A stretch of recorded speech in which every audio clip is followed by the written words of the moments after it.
most of the readers of the magazine are pretty familiar with the idea that we may have a very unrecognised, ancient and glorious past. The concept of having ancient high-tech civilisations long before our own is not a new idea to most of the people in the audience.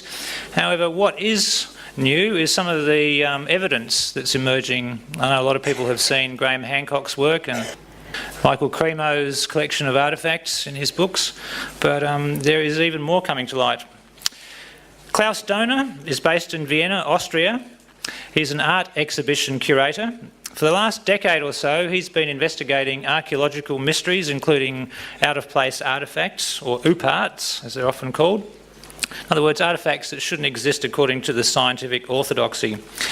He went on to set up a touring exhibition called Unsolved Mysteries, having gathered more than 3,000 pieces which have no logical explanation.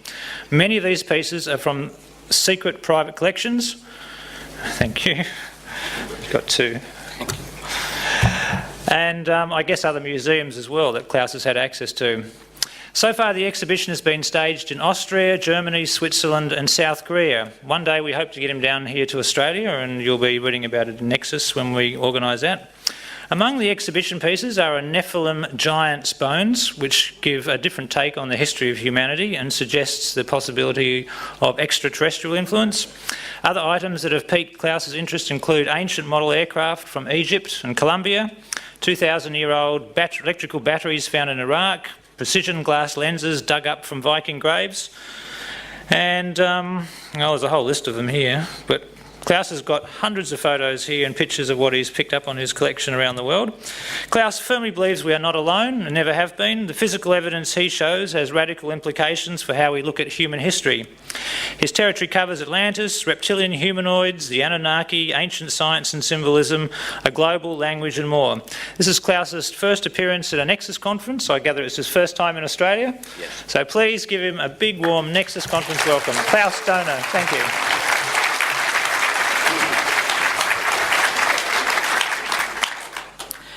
Good afternoon, ladies and gentlemen. First of all, I would like to congratulate and say thanks to Duncan and his group, his staff, because they invited me and made me able to talk to you, and the organization is just perfect. Thank you very much, Duncan.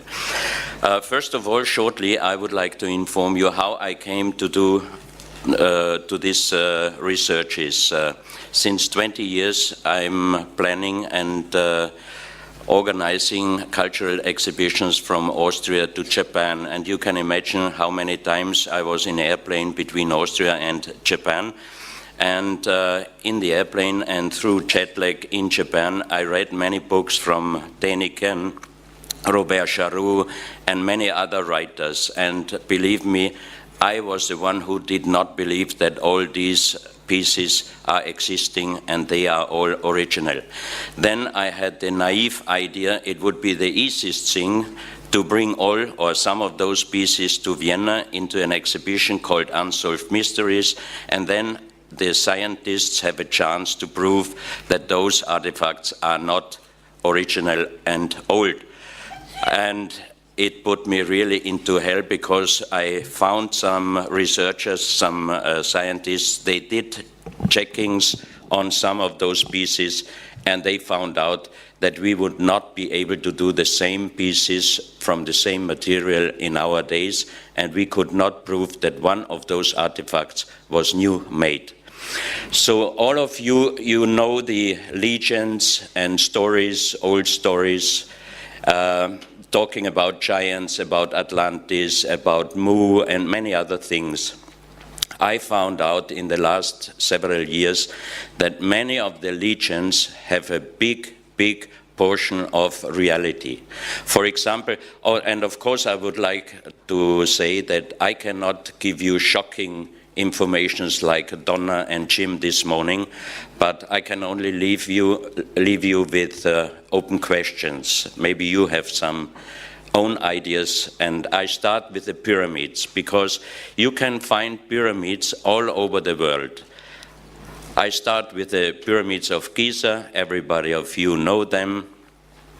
I show you the Sun Pyramid in Teotihuacan in Mexico, 60 kilometers north of Mexico. This is a model of the pyramid area which was in former days. This is a pyramid in China, another one in China, another one in China. And the next pyramids, we got photos from a Chinese archaeologist from southern Mongolia, a very strange form of pyramids. And a few weeks ago, I got information from China about a private collection which the owner got from his great-grandfather, and he found it in southern Mongolia, around the area where you saw the pyramids. The official dating of the pyramids in southern Mongolia is between 5,000 and 8,000 years, so those artifacts must be at least older than 5,000 years, but I think they are very much older. And you see here one artifact. It's a bronze statue found in southern Mongolia, and it looks definitely like the Egyptian goddess Isis. Here you have the details, and you can see here the horns and what the archaeologists call it the sun, but several researchers, for example, a Russian researcher, Professor Muldashev, he did many researches in Tibet, Egypt, and many other countries. He thinks that this ball is not showing the sun, but he calls it shows the prana, or the kind of orb which is energy, pure energy. Here you have some photos of Egyptian Isis, and you can see that the piece from southern Mongolia is very similar. And the next following artifacts are made out of jade, very hard jade material, and very strange artifacts. It is not known what culture did those pieces and when, but they think about 5,000 to 8,000 years ago.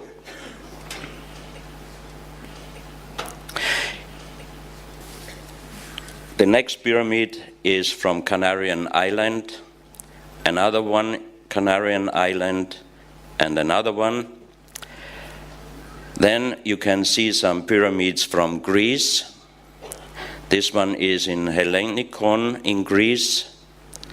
The next one is from Italy, from Sicily, Italy, from Sardinia in Italy, and the next photo shows how they restored it.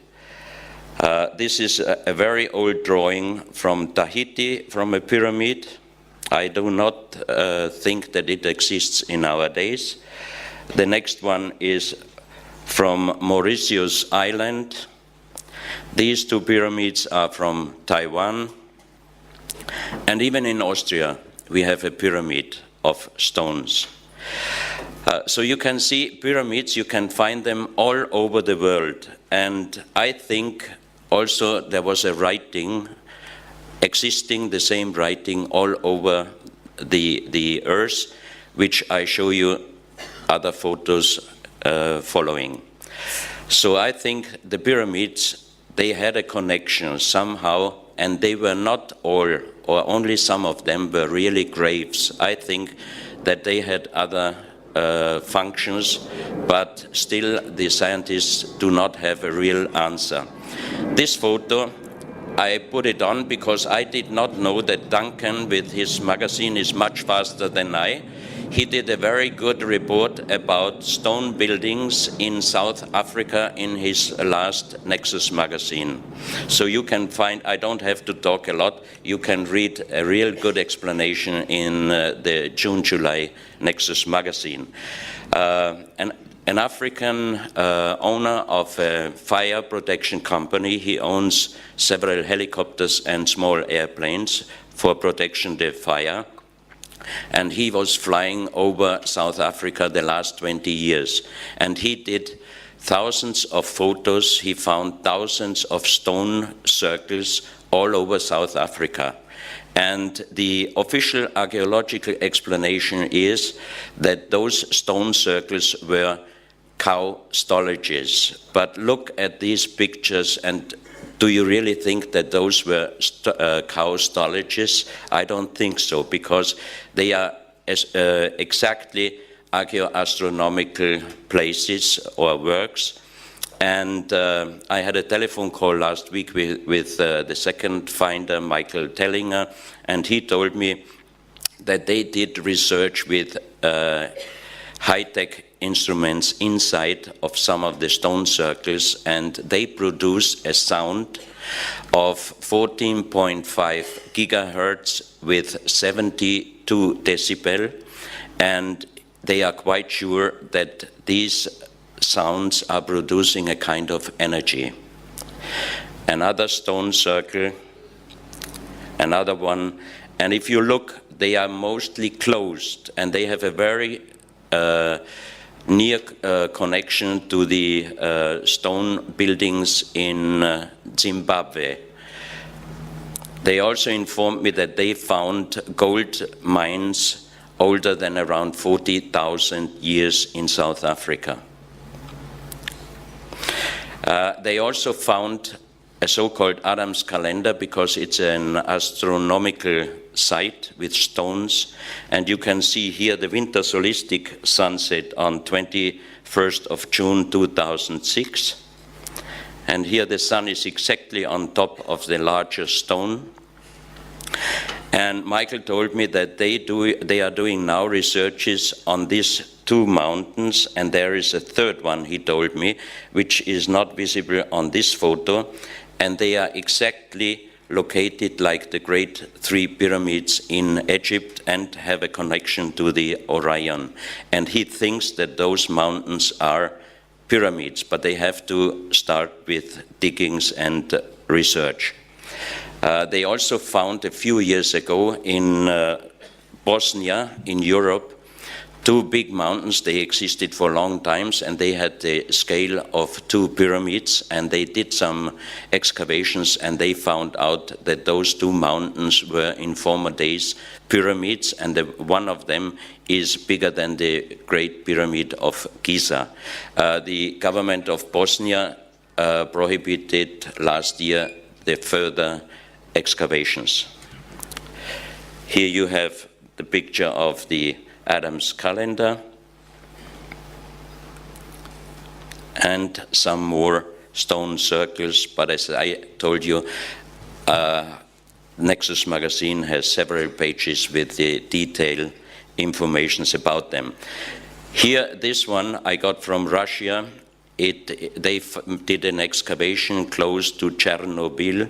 The area there is called Arkaim. It's a military restricted area, and they found also very big stone monuments, which shows that in former days they had villages but built in circle forms.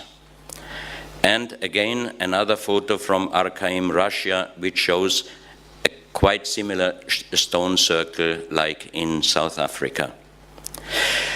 In May, I was invited by a private research group to Sardinia in Italy, and on Sardinia there existed about 8,000 stone monuments called nurages.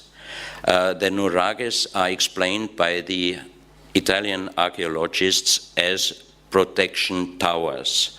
But for anybody who has a little bit military knowledge knows that how can you build a defense tower with up to 18 meters with only one entrance and no window? How can you really protect yourself? Because if an enemy wants to kill you, he just put fire on the entrance and waits until you have to get out. And this private researching group did the last 10 years research on certain days, on certain hours, especially on the winter changement, on the equinoxial lines and everything, and they definitely have the approval that those towers were archaeoastronomical towers. This is one inside photo. And one of the towers has a small, like a small window on top, and only on certain day of the year, the sun presents the bull's head on the center of the nuraghe. And the bull's head was a northern star before the Great Flood, or let's say pre-Diluvian, around 10 to 12,000 years ago. The age dating of those towers officially is about 2 to 3,000 years, but this group and many other persons believe that they are much, much older, that they are pre-Diluvian time, older than 10,000 years. And how can you make a dating on stone buildings? If you find a ceramic, you can date it because it's organically material. But who tells us if there were not thousands of years later people just using those nuraghes for living or for overnight or for protection of heavy rain or something like this? So it doesn't say if you find in an old stone monument an artifact that this artifact is exactly the age of the piece you found. Here you have the drawing of the biggest nuraghe, and here on this side you have small small windows. They are that deep and they are very small. So even for protection, how can you protect your enemies? If you have to bow down, you only can hit him with an arrow mainly in his feet. That means it wouldn't help a lot. And this group found out that exactly on the equinoctial terms, the sun rise comes in here and goes out here. And if they followed this in about 500 meters, you have another nuraghe, another 500 meters, another, so they are all connected. And I already informed them if they might be able to do some research with high-tech inside, because I think that also these nuraghes produce a kind of a sound or energy. And another strange story is that, like the legions of the giants, which we find also all over the world, every country, every tribe worldwide has the legends about the giants. And in Sardinia, there is the legend of the giants, and they find, and there are many, many of very big stone graves, and they all have the form of the bull's head. And they say, so old people, I met some very old gentlemen there, and they said that when they were young, Italian archaeologists excavated giants with over 3 meters, and they took the bones with them. But if you ask anybody officially, giants in Sardinia never existed. They built also in very hard stone, they built rooms going back from first to second to third, even to the fourth room with very small entrances. And this is the picture of a so-called giant grave. It's very big, and on the left side and right side you have the form of the horns, and on the back side the head of the bull. Very interesting also that they found even giant graves under the sea level. That means from a time where the sea was much deeper than in our days.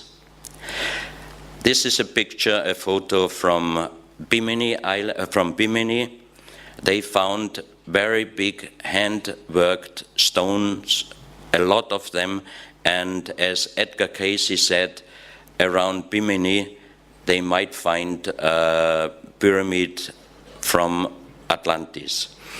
This one and the next photo was done by a Russian research ship. They found pyramid form constructions in 700-meter deepness. And now we are going to Yonaguni. Yonaguni is the southest island in Japan.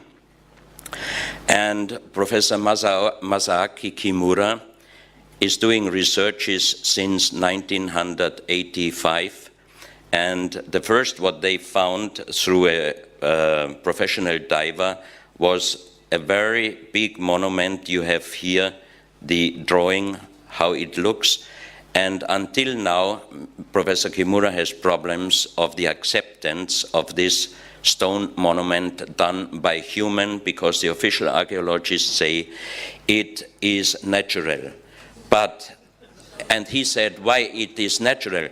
They said because the stairs are too big for normal humans, so that couldn't be made by human for human. But again, we have even in Japan the stories of giants. Maybe the people at those times were much taller than in our time.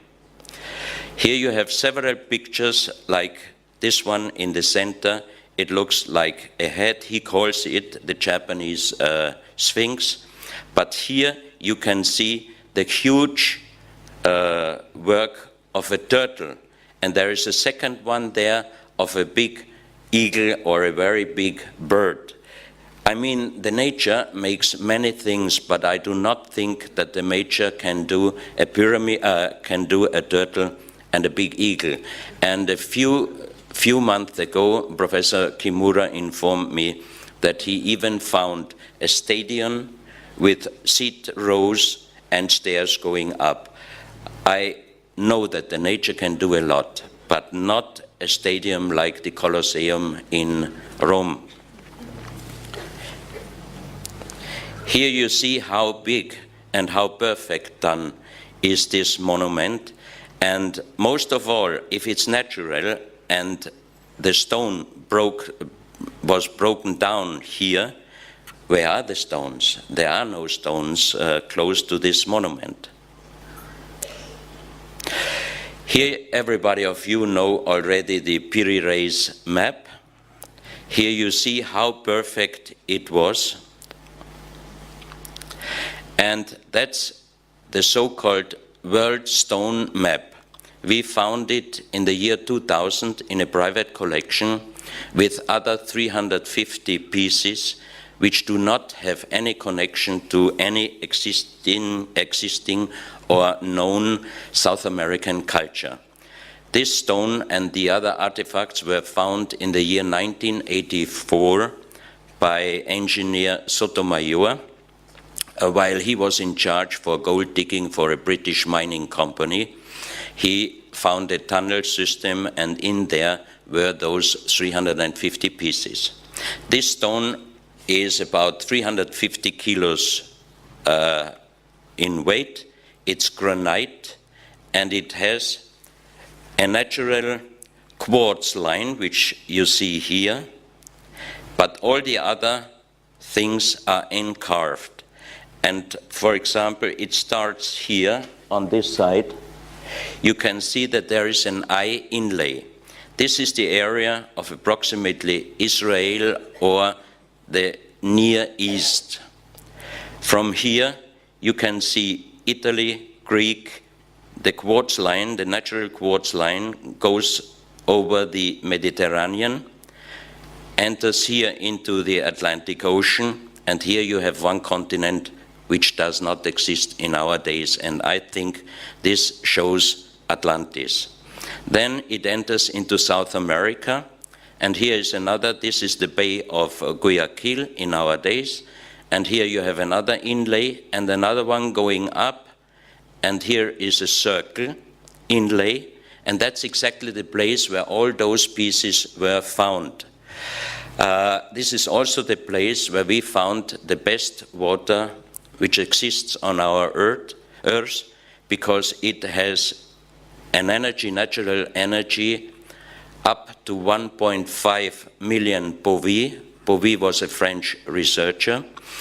And the strongest water in Europe is the well of Fatima, which has 640,000 Bovis, but this water in Ecuador has 1.5 million Bowie, and it has silver and gold colloidal in nanomicroscopical form, so that means the silver and gold colloidal can go directly into the human cell. There are many legends that the kings were searching the water of life, and even we had some translations of Sumerian plates, and the translation was the gods were searching the water with gold. And I asked myself many times, why here, around this area where the Sumera were living, you have an inlay of an eye and then showing exactly the place where this water is. And there's another continent here on this map here, that's next to Asia. That's from the northeast Japanese island down further than Taiwan. And Professor Kimura told me, and he wrote also a book about the sunken continent Mu, that he thinks, because of his research, that from the northeast island of Japan, now Russia, until far under Taiwan, there once existed a long continent, and you have it here.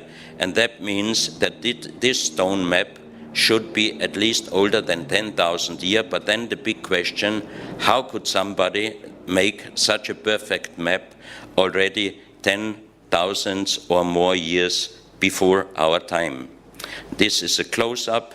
You can see here Iraq, Saudi Arabia, the Mediterranean, and the eye inlay, the long continent here, and this eye. And here again, the line coming down here, and the inlay where the pieces were found here where the circle is. This is the so-called pyramid with the shining eye.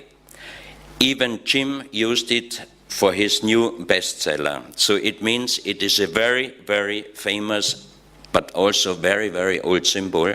And this is the only existing really pyramid with the eye. It has exactly 13 steps, like the pyramid on the $1.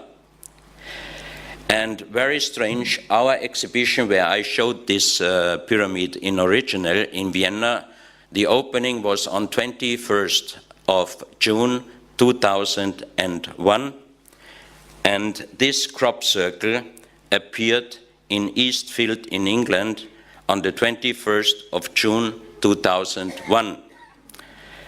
And the next circle, the pyramid with the eye, was showing on 21st of July 2002 in Beacon Hill.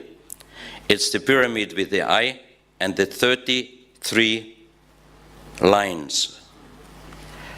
33, 7, 9, 13. Always in my research I find these numbers. The strange thing with this one and other artifacts found in Ecuador, that if you put black light on it, the eye shines really very, very strong. And the natural color is kind of light green and gray.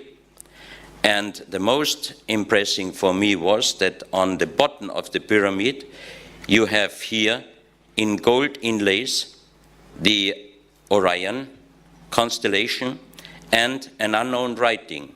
This unknown writing we found on stones all over the world.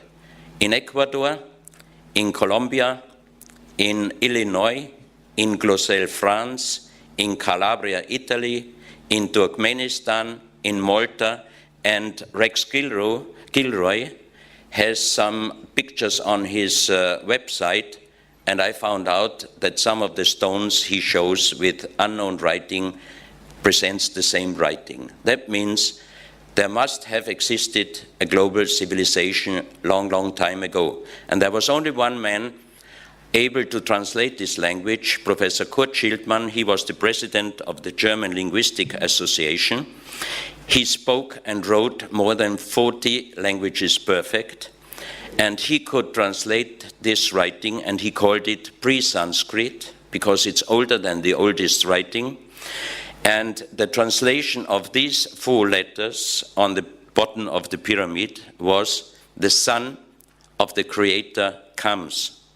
And when an American professor with his Tuareg friend from Northern Africa, Tuareg, was watching this picture on a Project Camelot interview, he was contacting me, and he was informing me that his Tuareg friend was shocked when he saw this writing, because he said it looks like our former writing, and one sentence he could translate, that was sun. And the Tuaregs are on the research of Professor Marcel Homais. He was a famous French archaeologist, and he was writing a book, and he was writing that the Tuaregs, on his research, had a connection to the sunken continent Atlantis. And even if you read the Bible, there is the sentence, until the building of the Tower of Babel, the whole human spoke one language. And we found definitely stones with the same writing all over the world on different continents. And for example, the stones from Glocel, France, they were found already in 1924. So who could have been able to make stones before 1924 and bring them from South America to North America, even to Australia, in the hope that one day archaeologists find it and they break their brain, what could it be? Here you have one artifact from the same place showing how to hold the pyramid. You see here the two eyes, you see the right hand, on the right hand the pyramid, and on top of the pyramid the left hand. On the next stone you see a man sitting on a stone, holding the pyramid, having something flat like a helmet on his head, with a kind like antenna going up to this object. From his eyes, rays are going out, and here you can see two both men or people. And here is the helmet, a flat metal helmet, and here you can see that something was broken away. Maybe this was this helmet, and this antenna was not found there. Another strange artifact is this big cup with 12 little cups. On the big cup you have a perfect star constellations, and we did research with a computer program, astronomical program, and we found two ages fitting these star constellation. One was about 12,000 years ago, and the other one was 0, meaning starting of our 2010 years calendar. So if I would like to talk a funny story, I would say maybe this could be the Graal, but who knows? 12 little cups, one big cup. The big one is inside very magnetical, outside nearly nothing. And I talked with many geologists, they said it is impossible. If the stone includes iron material, it must be the same magnetically from both sides. This cup is not. And here you see the perfect star constellation with Orion, Pleiadian, Betelgeuse, and these three big stars are building a perfect pyramid. And also the inlays of the stars are shining very strong if you put black light on it. Here you have small cups, and you can see the numbers. They are looking like the Mayan numbers, but they are different, a little bit different. This is a stone plate with the same star constellation with two figurines, both looking up, and also the eyes and the star constellation is shining under black light very strong and lightly. This is damaged here. It had the form of a heart. And if you look here, you can see the closed eyes, the nose, the mouth, the long bird, and the long hair, here damaged also.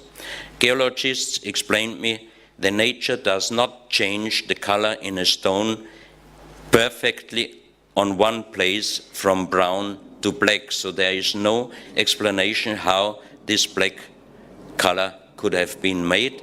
And if you look very sharp to this face, many of my friends, when they saw first time this picture, they said it looks like the Shroud of Turin. So now we have an inlay in Israel, we have a big cup, we have 12 little cups, and we have a hard stone with a face which looks like the Shroud of Turin. Of course, it could not be the Graal, because those pieces must be older or the same age like the world map. That means that they might be older than 10,000 years. Of course, those artifacts are not accepted by the official archaeologists in Ecuador because, as I said, they do not have any connection to any accepted or researched pre-Columbian culture in South America, especially this cobra head. The cobra never existed in South America, and on the underside of the cobra head you have 7 points here, and you have again here 33 markings. Again here we have the 7 and 33. Also shining very strong under black light. And this is a so-called Kundalini stone. You see here the sexual energy is going on the backbone up to the third eye. Kundalini never existed in any pre-Columbian culture. It comes from Asia. Dolphin must have been also a very important animal in the past in other civilizations, because this is a perfect done dolphin head. Also the inlays, very strong, shining under black light. This is a so-called stone helmet or a stone ball. You can put it on your shoulders, or you can lay it down and put your head inside. And when we had the exhibition in Vienna, some acupuncture doctors told me that the inlays here are exactly the points, the energy points they are using for the acupuncture. Acupuncture also does not exist in former pre-Columbian cultures. Here you can see how you can use it, or you can lay it down and put your head inside. And a few months ago they found in this area an unfinished even. A spiral, also shining under black light, very strong. And here again a jade plate with 7 rows, perfect done, which is even not easy in our days, and also when you put it under black light, it's shining very strong. Then there is a stone pyramidal form with the pyramid with the eye and many strange symbols, and some of them I found in the book from Churchward, The Sunken Continent Mu. He did a lot of research on Mu and Atlantis, and some of the symbols, unknown symbols on this pyramidal stone we found also in his book. Another pyramidal stone, another one, always the pyramid with the eye. And also in Churchward's book about the sunken continent Mu, you can find the pyramid with the eye. So that means it's not only the symbol of the Knight Templars, or later on from the Masonics, or even now on the $1 US, the pyramid with the eye must have been a very, very important, powerful symbol. They found also many ceramic figurines there, and you can see, if you look at this picture, you would never think that this was found in South America. Most probably you would think this is an Asian culture.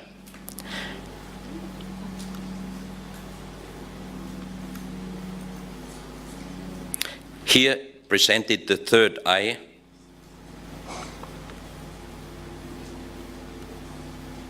Very strange. I mean, they have no really connection to any known existing culture, pre-Columbian culture. From Ecuador we are moving to Bolivia. This is a photo of the Altiplano in Bolivia, where they found many, many black artifacts from an unknown civilization. Dating is at least older than 4,000 years. You have also near Tiahuanaco, you have Pumapunku, where you have hundreds of stone plates, perfect worked on, with 10, 20, 30 tons.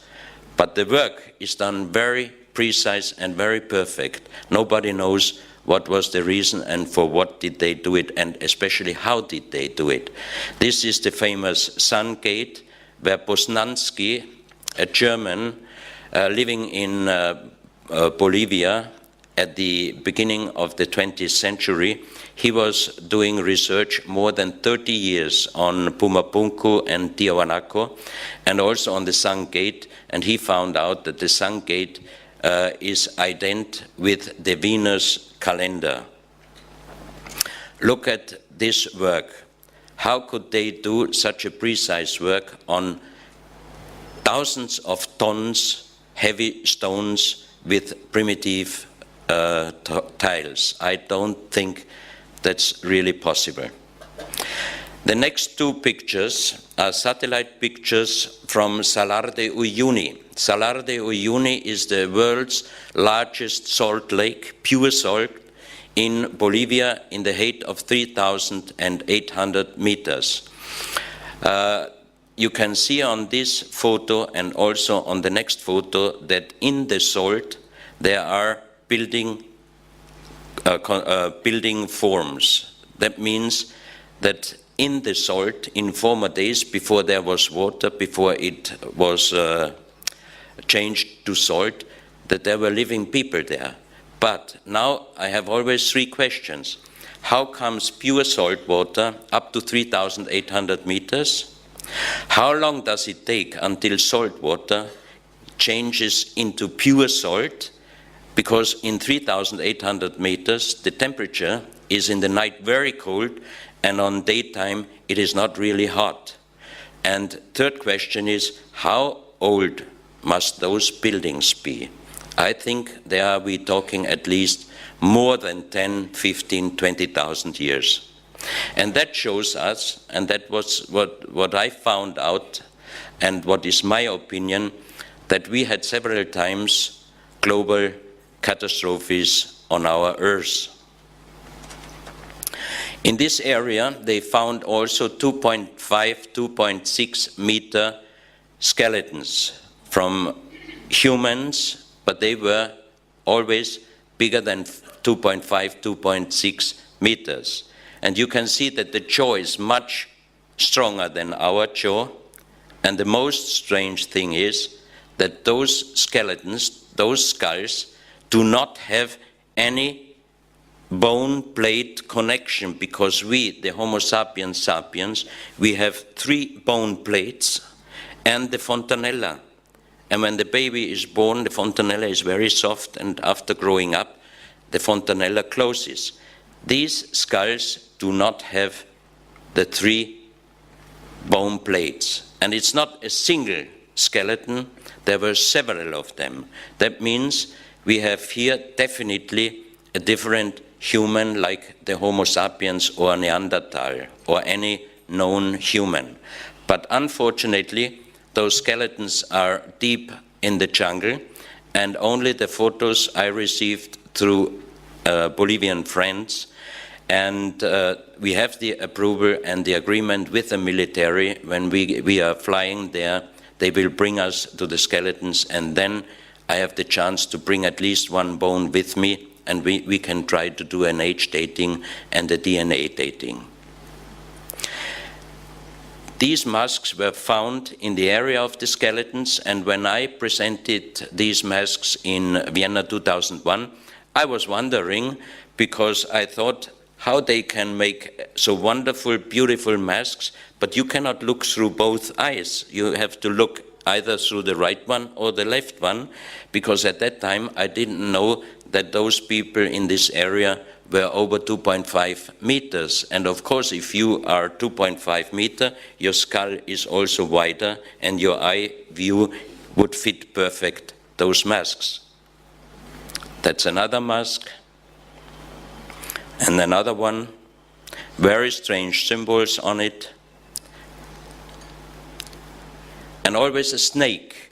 On this figurine, you have on top and on the reverse side, you have the snake. And that's one of the animals we find always on very old unknown artifacts. So that means that the snake must have been a very big importance in the past. In our days, as I heard, in Australia you have a lot of very poisonous snakes. This is a stone pan flute, and you can see here where it is damaged that inside the stone is brown, but only the surface is very black like lacquer. And we do not know how they could do this. And the holes are very precise done. And we asked a Bolivian pan flute player in Vienna to make us some sound samples. And I asked also 2 professors to join us to check the kind of sound.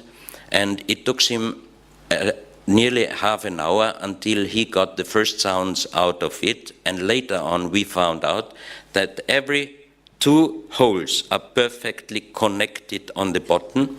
And when he brought out the sounds, and we did a check on it, this sound does not connect any known sound, I don't know how you call it, do, re, mi, fa, si, fa, yeah, it does not fit any. One tone was high, deep, middle, very high, but we found out that these tones have a connection with the brain waves.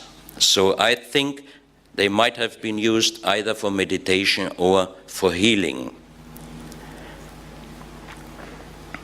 This is like a boat with 3 holes, and this is very small, and when he tried with the same force, power, to get out sounds of this small flute, it didn't work, and when he used it very soft, we got the same sound like the dolphin sound.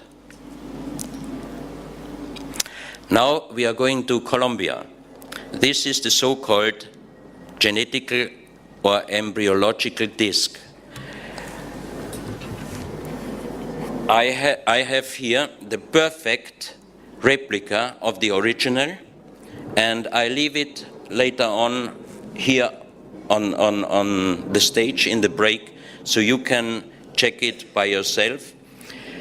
This material, we did material check in Vienna. It is lyddite. Lyddite is a very hard stone.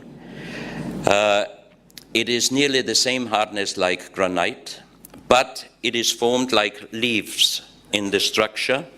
So it would not be able for us in our days to do this and the following artifacts from the same material, because it's just impossible. We did a material check in Vienna, and also the most famous or the most perfect expert did a check on the plate and on the other material, and he told me afterwards, I cannot tell you how they did it, when they did it, and how old it is, but one thing I can tell you, definitely from the same material, we are not able in our days to do the same artifacts.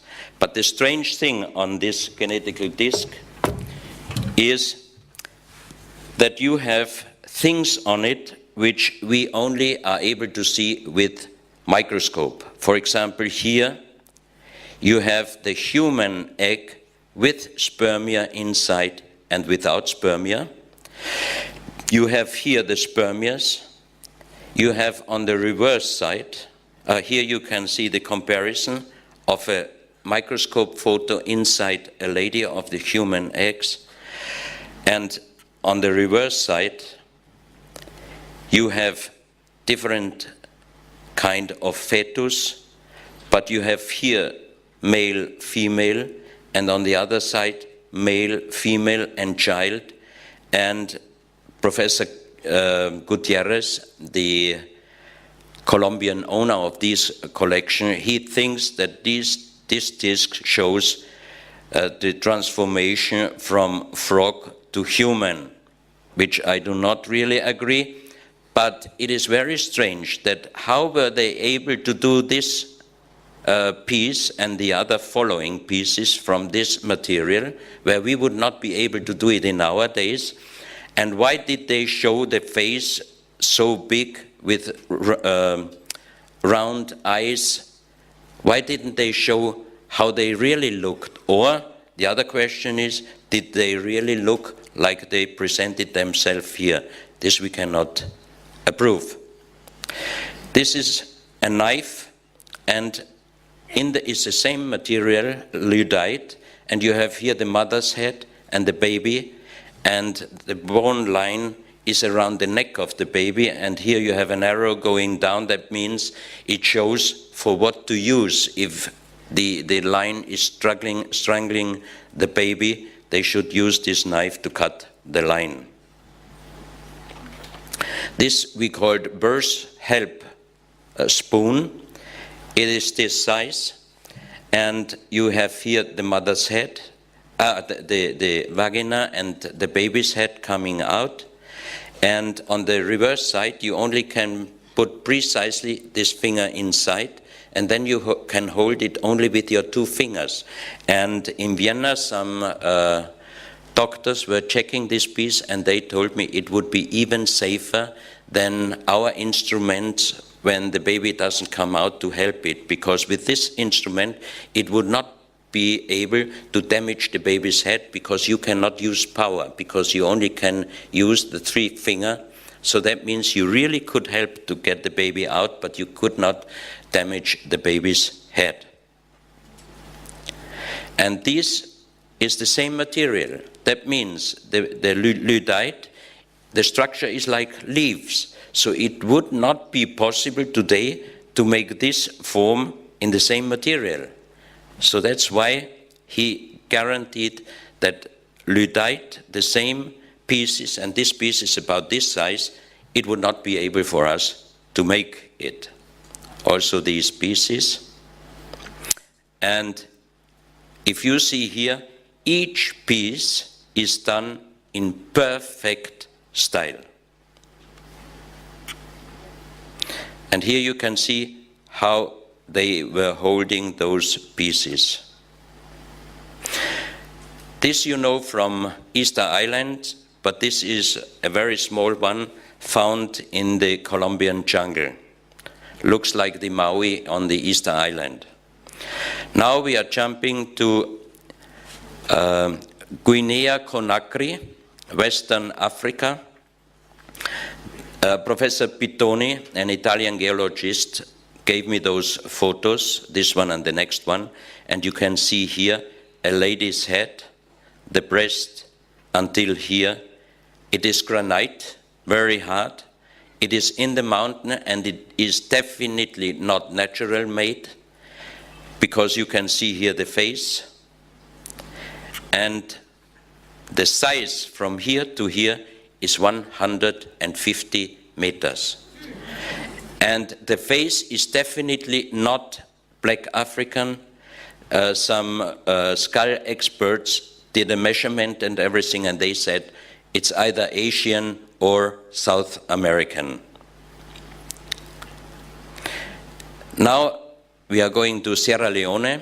The same Professor Pittoni, he was working for the Italian government in diamond mines, and there was a legend that Allah, they are Muslims there, Allah was angry to some of his angels, and he made them to stone, and he threw them to earth. He put the sky, concentrated the sky, and threw it to the earth, and he put the stars, he took the stars, and he threw the stars also to earth, and that means this is a so-called sky stone. We called it sky stone because they found stones in various sizes, very blue, like really sky blue. And we did a research, material research in Vienna. It is an artificial stone. It is not natural. We could find out all the materials, the ingredients, but what the scientists could not find out was the color. How could they make it that blue? And another thing, Barcelona University found out that some of those stones includes up to 13%, we call it iridium, I think in English iridium, This is a material which does not exist on our Earth, but we can find it on impact places. This is one of the Normolis, so-called, the stone-changed angels.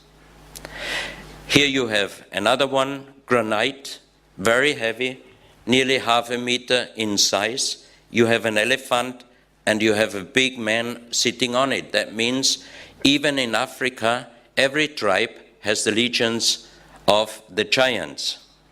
But then, very strange, you have other pieces, half human body with some reptile face.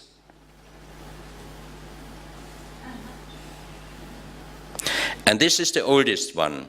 The other stones, always when Professor Pittoni, while they were digging for diamonds, found one of those statues, he always took some organic material from the finding place, and he did always an age dating. The youngest one was about 2,500 years, and the oldest one was this one. He found it in around 50-meter deepness, and it looks like a kind of dinosaurs, and inside this figurine was a small metal ball.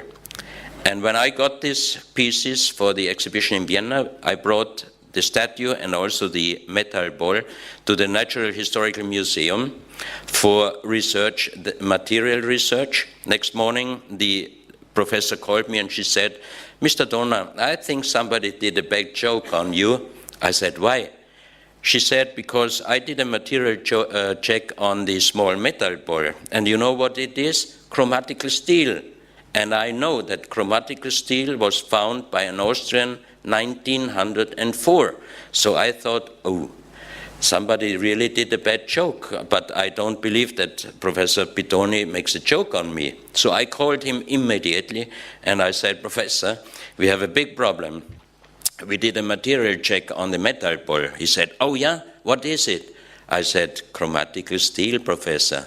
He said, "Wow, that's sensational." I said, no, but it's a modern piece because chromatical steel, 1904, by an Austrian. So he was laughing and he said, "Klaus, what do you think? I open a stone, a 17,000 years old stone statue because it makes a strange sound?" No, it did make a strange sound.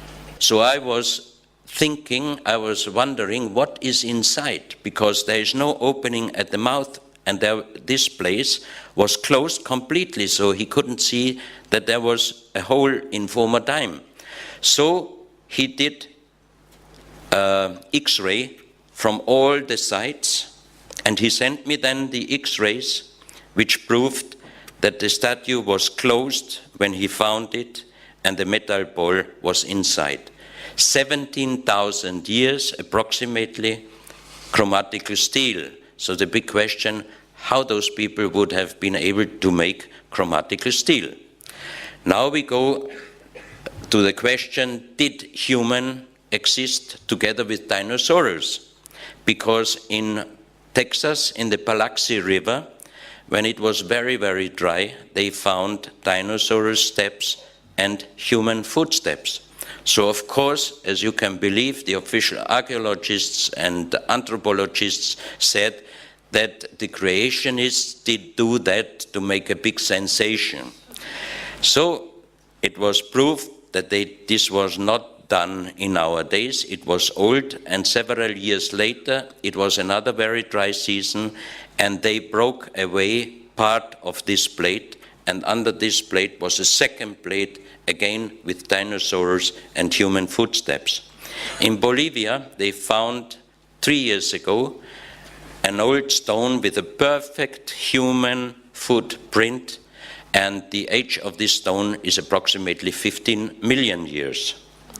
This is one of the most famous so-called OPART, out-of-place artifact, the Hammer of Texas. We had this hammer in Vienna and also in Berlin in the exhibition, and I got the approval from Dr. Bo, the director of the Creation Evidence Museum, to do a very, very good research on this hammer and on the stone at the Fresenius Institute in Germany, which is the best material checking institution in Europe.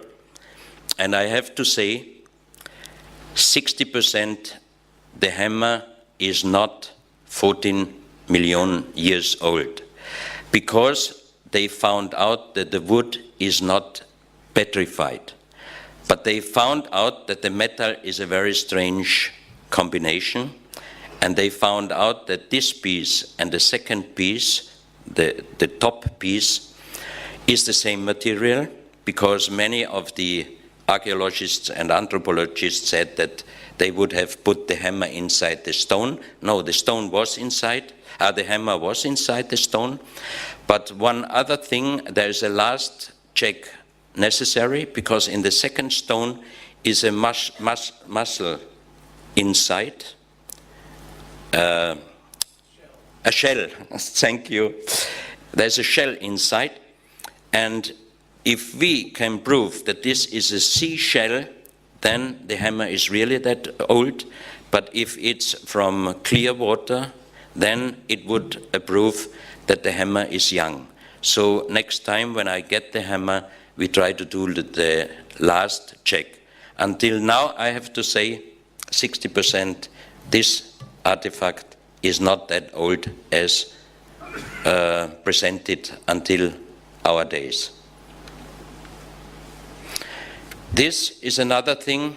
It's a stone plate. It's a positive and negative of one footstep, like a shoe step. And inside is a trilobite, crashed through the weight. But trilobites, they are not existing since at least 230, 300 million years. This metal pot was found in United States inside a big stone coal block. And you can see that it was under heavy pressure, because the coal definitely was going inside partly of this iron pot. But the coal in this area where this metal pot was found is at least geological dating 65 million years.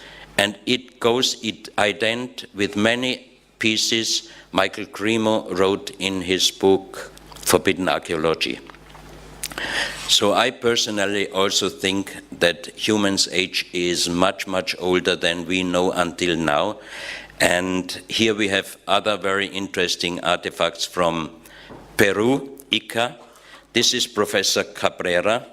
He was a doctor in Ica, a small village close to the Nazca lines, and he collected the last 40 years more than 12,000 stones with carvings, and also thousands of terracotta figurines showing dinosaurs with human, showing heart transplantations, brain operations, and many other things. I have to say I was 3 times there, also with a geological scientist. We did the checking on many of the stones, and I have to say the majority of the stones, especially the very strange ones, they are really very, very old. But Professor Dr. Cabrera had also many new-made stones in his collection. He was very fanatic. So I think at the time when he couldn't get new artifacts, he really ordered a man to do some new stones, and it's pity. But that sometimes happens. So I have to say definitely the majority of his artifacts, they are really old, very old, some of them probably millions of years, but he passed away, he had also some new done in his collection.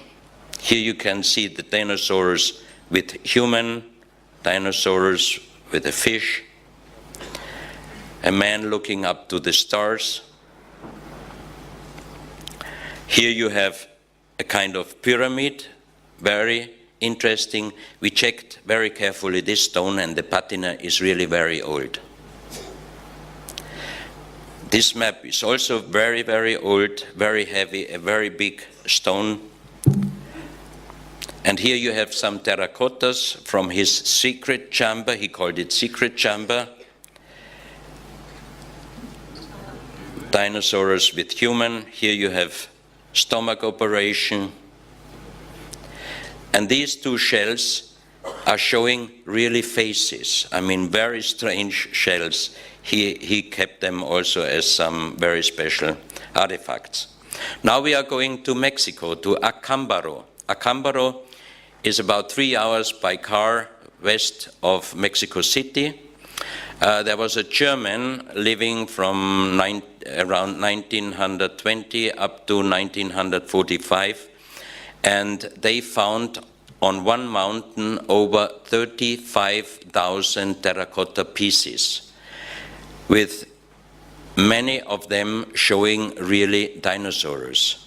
And Hapgood did research on it, and 2 other American researchers did age datings in America, and those pieces are between 2,000 and 6,000 years old. So there is the big question, how could those people know how dinosaurs are looking like?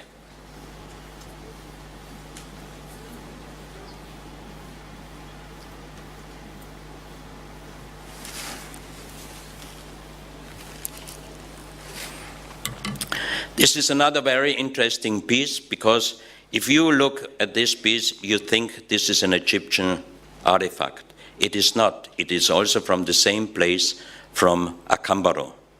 Also this one. And they really had more than 35,000 pieces. And all those pieces are still not accepted by the Mexican government as originals. Even there are really existing age datings between 2,000 and 6,000 years. Why they cannot be accepted?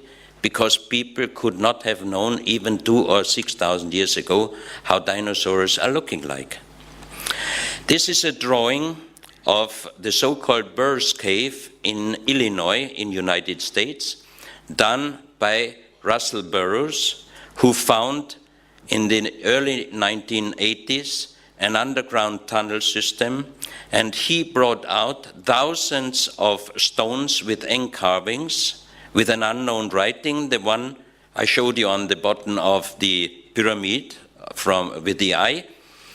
And he also wrote a book. He explained that there are sarcophagus, pure gold inside, that there are mummies looking like Egyptian, that there are big overman-sized statues with diamonds and precious stones and everything.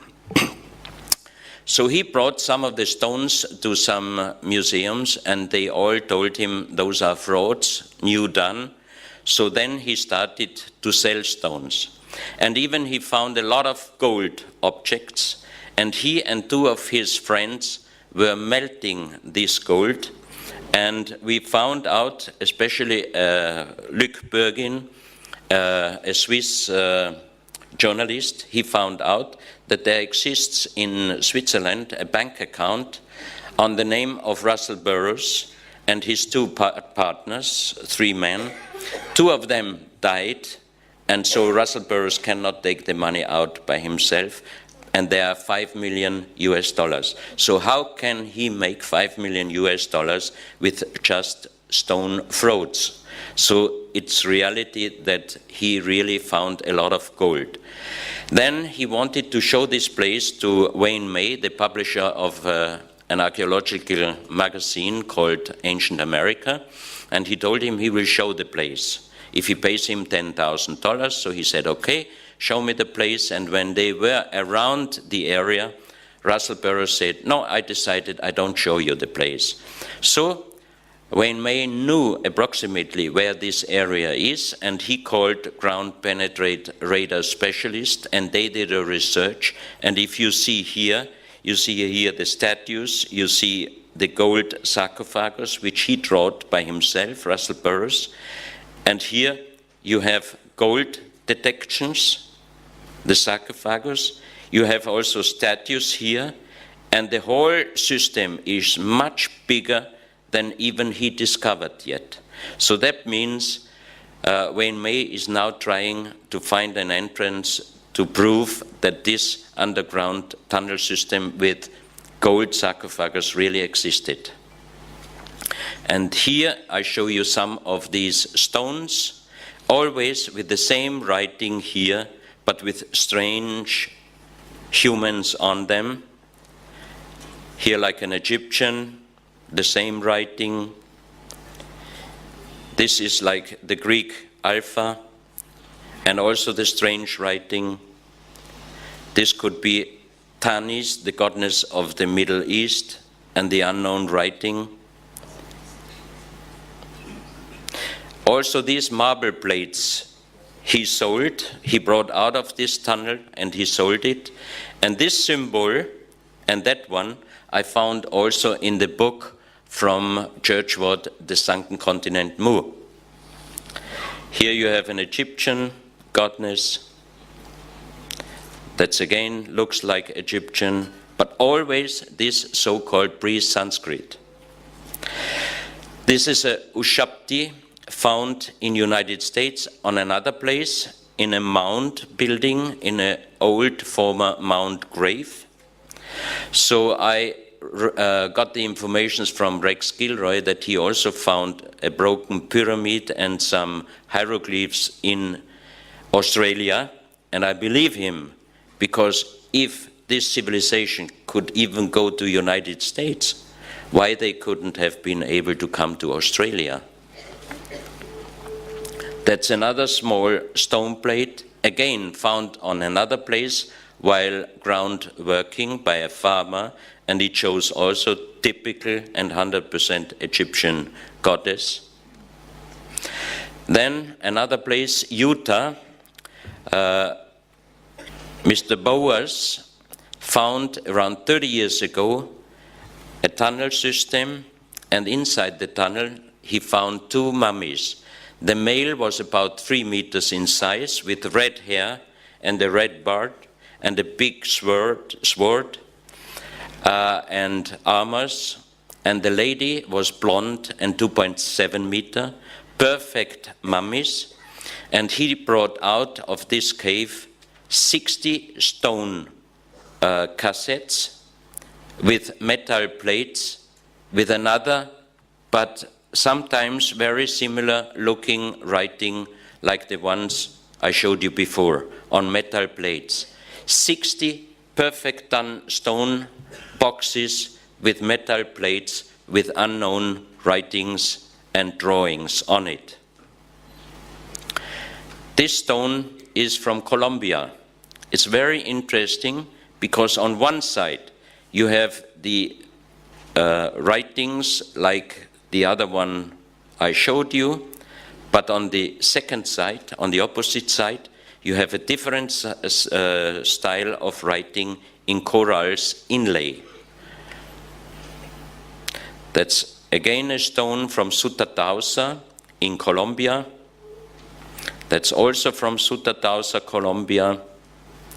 And now we are in Calabria, in Italy.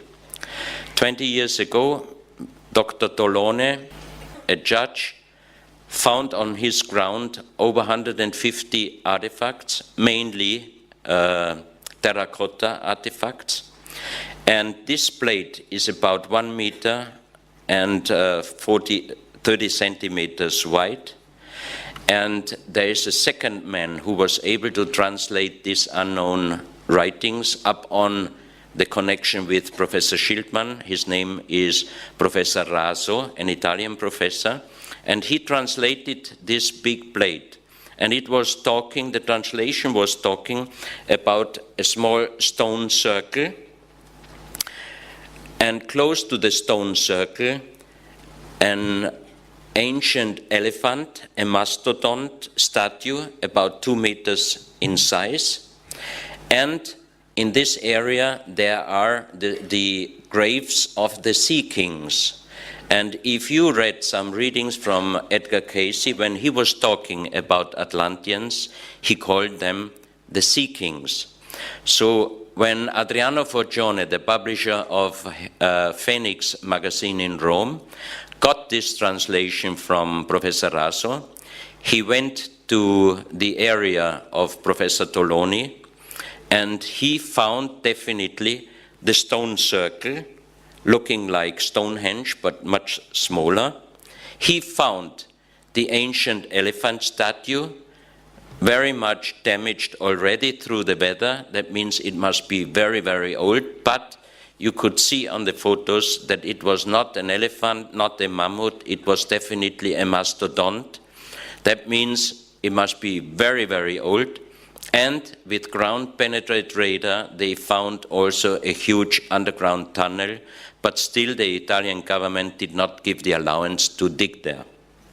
So that means if this language would not be able to translate, how could he find upon the translation the stone circle, the mastodon statue, and the underground tunnel system? So it proves that this language is translatable. But in every country, those species are modern frauds. They are not accepted by the official archaeologists. And again, many of the artifacts are showing always the sun and the same writing. Now we are going to the story of the giants, the legend of the giants. This skull was found in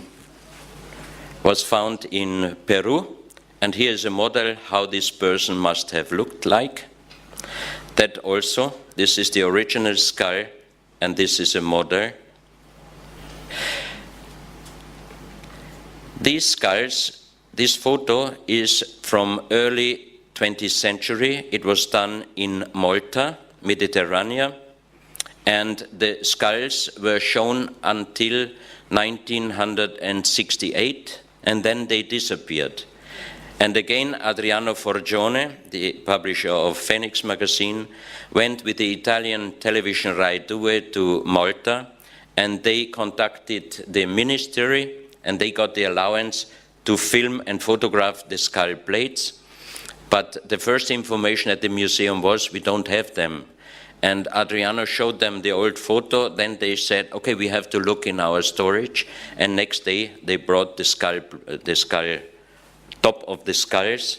And you can see it's much larger than a normal skull. And the strange thing on these skull plates is that they have only one line over the middle of the skull. That means, again, it is not a Homo sapiens sapien, and it would be also interesting if we could get the allowance to do a DNA and age dating on these skulls. But it remembers me on the Egyptian pharaoh skulls, because they are going to the back. You can deform a skull, but if you deform a skull, the skull is getting up. But you cannot deform a skull to the back, because you must close the fontanella. That means that the baby would die. Here you see it perfect.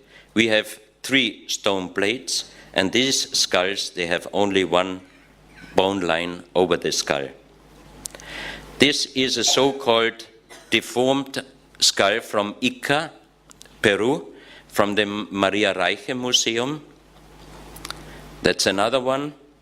But you do not see the deforming, the deformation artificially. And this, many of the specialists, doctors, university professors, they told me, this is impossible, a deformed skull, because through deformation, you cannot create the double of bone material. And this skull even has hair on top. That means it would be very easy to do a DNA analysis and an age dating, and I also do not think that this skull is a Homo sapiens sapien. Look at those strange skulls. And they were all found very close to the famous Nazca lines in Peru. Here we go to the story of the giants. This is a footstep from South Africa This is Professor James Hurtak, a famous researcher, and he did a real good research, and also other scientists, and they say this is not human done, it is not natural, it is a real footstep. But here you see a normal human. I show you later some bones of a 7.6 human skeleton from Ecuador, and up to 10 meters, Professor Muldashev reported me from Tibet. This would be the shoe size of this giant. It would be number 177. It was 130 centimeters long. These three footsteps, the Russian eye doctor and researcher Professor Muldashev went to northern Syria because he got the information of three giant footsteps, where of course the official archaeologists are saying this is human done for some kind of ceremony. So he went there with 5 different scientists, archaeologists, geologists, anthropologists, ethnologists, and they did a check on those 3 footsteps. They put even water inside to check if you go with 2 foot inside a weak material and you make a step ahead and you want to go back out of it, you have to put your weight on the heel, and you can see here that it is perfect done. So they took also some material from this so-called stone with them, and they did in Russia a material check, and it was definitely cement. Here you can see how big this footstep was. Also, they did a measurement, and they said this human must have been at least between 6 and 7 meters. Here you have bones. They were found 1964 in a small valley in Ecuador. There was a part of a mountain breaking down and some broken bones were shown off. So the people there were very anxious, and they called Father Carlos Vaca. He was working in hospitals, and he knew how human bones are looking like, and he saw that these were human bones, and the measurement gave him the size of 7.6 meter. This bone I got from his family, and we did a research in Vienna, and it's definitely part of a human heel bone, but the specialists told me, yeah, but it looks exactly like a human heel bone, and it can be only a human heel bone, but it's impossible. I said, why? They said, because it's 5 times bigger than ours. It would be at least 7.5 meters. This is the other side. This is a part of the nose bone, and this is so-called os occipitale, which is under our skull, is usually this size, and the one we brought from Ecuador is at least exactly 5 times bigger. And there exists reports from ancient history, from Chiesa de Leon, from 1573. He wrote, "Today we found at the coast of Esmeralda several human skeletons, and they were 5 times taller than we." That means the people at this time, they were about 150 centimeters. If you multiply 5 times, you have 7.5 meters. Then we found these eggs in a museum. It is called ceremonial eggs, but you can see even here where it was roped. And it is 70 centimeters, granite, very heavy. And again, we did the measurement with an existing normal stone eggs, and 5 times taller, you are again exactly at 70 centimeters. That's another very big stone eggs from Ecuador. The next photos are showing 2.6 meter skeletons from Utah, United States. And here we have the crystal skulls. This one was found in Guatemala, and we did a research in Vienna with Dr. Distelberger, the expert who checked us also the genetical disc. And after several hours, he told me it was done with a very sharp instrument out of the block in a raw form. Then it was done with quartz sand, because he could find some scratches on the skull. And then he said he thinks that they polished it with leather, which must have taken also a long, long time. And then he said, I cannot say how old this skull is, because the crystal itself is millions of years, but I can say this skull must have been long, long time under the earth, because here he could find some corrosion, and he said this corrosion does not come not earlier than 500-600 years, but I think it's even older. So that means that this crystal skull is a really old Mayan crystal skull. This one is from Peru. This is a Mongolian skull, and when I had it on display in Switzerland, Nina, a Russian shaman, came, and it was the 11th of November 2004, and she got from this Mongolian crystal skull the information: in a few days a big wave will kill hundreds of thousands of people. And you know that on 26th of December the big tsunami in Asia happened. So I have to say, I did not believe in many things, especially when I heard esoteric things. I said, oh, leave me alone, esoteric people, they all dreaming and so. But in the last 10 years, I changed a lot, because I had experienced that many times my hair was just going up like this. And I know that there are many things between heaven and earth which we do not know, but many of you, I'm quite sure you know. I don't know. I just show the pieces. That's from Ukraine, that's from northern Italy, that's from China. And I would end my speech with Rodin's Thinker, and this one is from Acambaro, a thinker around 4,000 years old, and this one is a thinker from Ecuador, about 2,000 years old.